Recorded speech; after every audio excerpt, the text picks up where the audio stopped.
सोचिए, अगर आपकी वह कमजोरी जिसके लिए लोग आपको नीचा दिखाते हैं, जिसके लिए आप खुद को कोसते हैं, वहीं आपकी सबसे बड़ी ताकत बन जाए तो क्या होगा? आज मैं आपको वेदों की वह अनोखी कहानी सुनाने जा रहा हूं जो ये साबित करती है कि आपका अज्ञात होना आपका अभिशाप नहीं बल्कि आपका अस्त्र है। यह कहानी है एक ऐसे बालक की जिसे न कोई कुल मिला, न कोई पिता का नाम, न कोई गोत्र, लेकिन उसने अपनी सच्चाई के दम पर वह हासिल कर लिया जो राजकुमार सालों की तपस्या में भी नहीं पा पाते। तो तैयार हो जाइए, क्योंकि आज का यह वृत्तांत आपकी सोच का पूरा ढांचा हिला देगा। यह है कथा सत्यकाम जाबाल की। बहुत पुरानी बात है। उस समय भारत की धरती पर वेदों का ज्ञान गुरुओं के मुख से शिष्यों के हृदय में उतरता था। गंगा के तट पर बसे एक छोटे से आश्रम के पास एक गरीब स्त्री रहती थी। उसका नाम था जाबाला।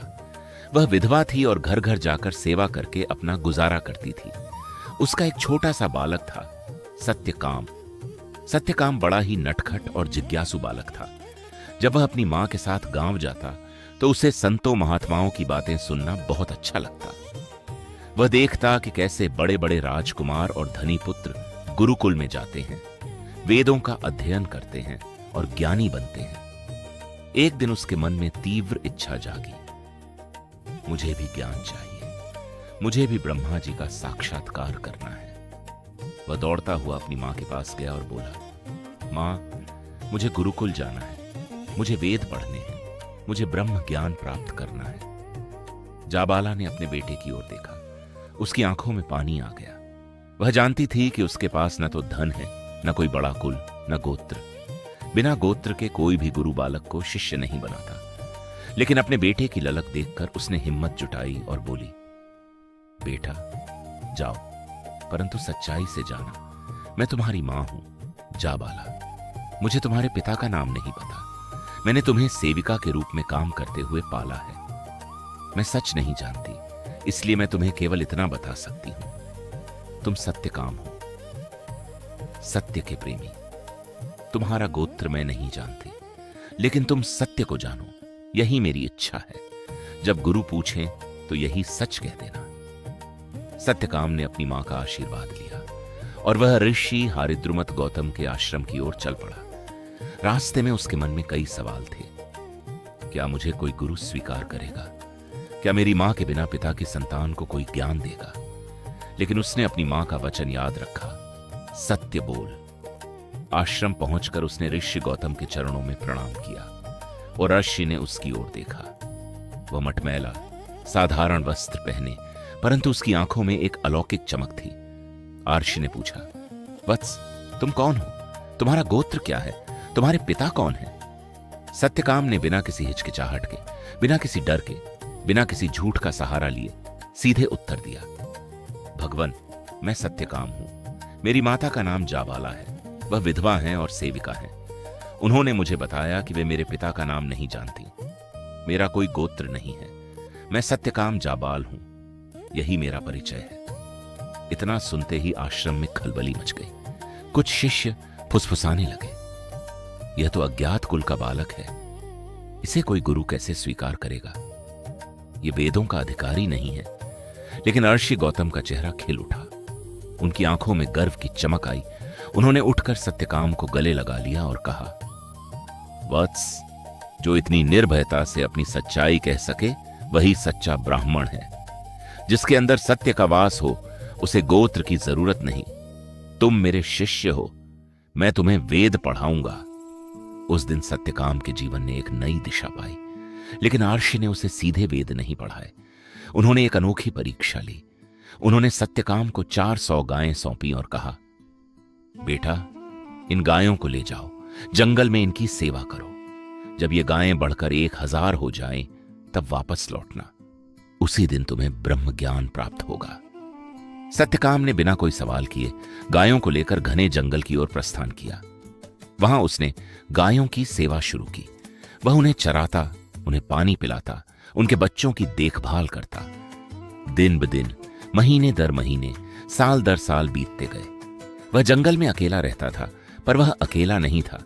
उसके साथ गायें थीं, पक्षी थे, पेड़ थे, नदियां थीं और सबसे बढ़कर उसका सत्य था। एक दिन जब गायों की संख्या 1000 के आसपास पहुंच गई तो एक अद्भुत घटना घटी। सत्यकाम जंगल में ध्यान कर रहा था।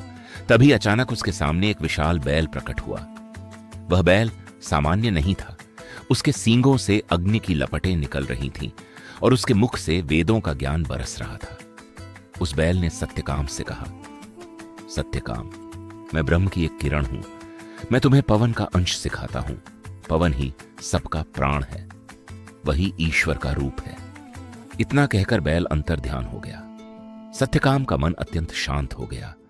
उसे पहली बार अनुभव हुआ कि यह संसार किस सूत्र में बंधा है। फिर कुछ दिनों बाद जब वह नदी के किनारे बैठा था तो एक राजहंस, सफेद सुंदर पक्षी, उसके पास आया। उसने सत्यकाम से कहा, सत्यकाम, मैं अग्नि का अंश हूं। अग्नि ही सबका मुख है। जो कुछ भी दिया जाता है अग्नि के माध्यम से ही देवताओं तक पहुंचता है। अग्नि के बिना यज्ञ अधूरा है और यज्ञ के बिना जीवन अधूरा है। राजहंस उड़ गया। सत्यकाम को दूसरी अनुभूति हुई, कैसे प्रत्येक तत्व ईश्वर का ही विस्तार है। तीसरे दिन एक जलकौवा जो पानी में रहता है उसके पास आया। उसने कहा, सत्यकाम, मैं सूर्य का अंश हूं। सूर्य ही आंखों का प्रकाश है। जो सूर्य को जानता है वही संसार को देखता है। बिना सूर्य के न अहंकार है, न ज्ञान, न कुछ। सत्यकाम का हृदय और भी विस्तृत हो गया। उसे यह समझ में आने लगा कि यह सारा ब्रह्मांड, यह प्रकृति, यह पंचतत्व सब मिलकर एक ही परम सत्ता का रूप है।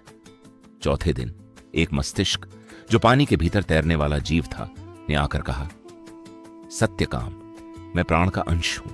प्राण ही सबका जीवन है। जब प्राण चला जाता है तो शरीर मात्र मिट्टी है। प्राण को जानो, तुम सब कुछ जान लोगे। इन चारों देवताओं, बैल, राजहंस, जलकौवा और मस्तिष्क ने सत्यकाम को ब्रह्म के 4 अंशों, वायु, अग्नि, सूर्य और प्राण केशे का रहस्य सिखा दिया। अब सत्यकाम का मन एक बिंदु पर स्थिर हो गया था। उसे कोई भ्रम नहीं था। वह समझ गया था कि यह जगत क्या है, माया क्या है और ब्रह्म क्या है। अब वह गायों को लेकर वापस गुरु के आश्रम लौटा। गायें बढ़कर 1000 हो चुकी थीं। उसके मुख पर एक अपूर्व तेज था। जब वह आर्षि गौतम के सामने पहुंचा तो गुरु ने एक नजर देखा और समझ गए, यह बालक अब बालक नहीं रहा, यह तो स्वयं एक ज्ञानी संत बन चुका है।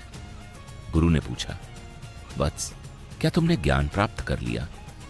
सत्यकाम ने प्रणाम किया और बोला, गुरुदेव, चारों देवताओं ने मुझे ब्रह्म के 4 स्वरूपों का ज्ञान दिया है, परंतु मैं जानता हूं कि यह केवल आरंभ है। ब्रह्म अखंड है, वह इन चारों से परे भी है। मैंने उसे अनुभव किया है पर उसे शब्दों में नहीं कह सकता। गुरु गौतम की आंखों से आंसू बह निकले। उन्होंने कहा, सत्यकाम, तुम वही हो जो मैं तुम्हें बनाना चाहता था। तुमने अपने सत्य, अपने धैर्य और अपनी सेवा के बल पर वह प्राप्त कर लिया जिसे पाने के लिए राजकुमार सालों तक तप करते हैं। तुम्हारी मां ने तुम्हें सत्य का पाठ पढ़ाया और उसी सत्य ने तुम्हें ब्रह्म से मिला दिया। आश्रम के सभी शिष्य आश्चर्यचकित थे।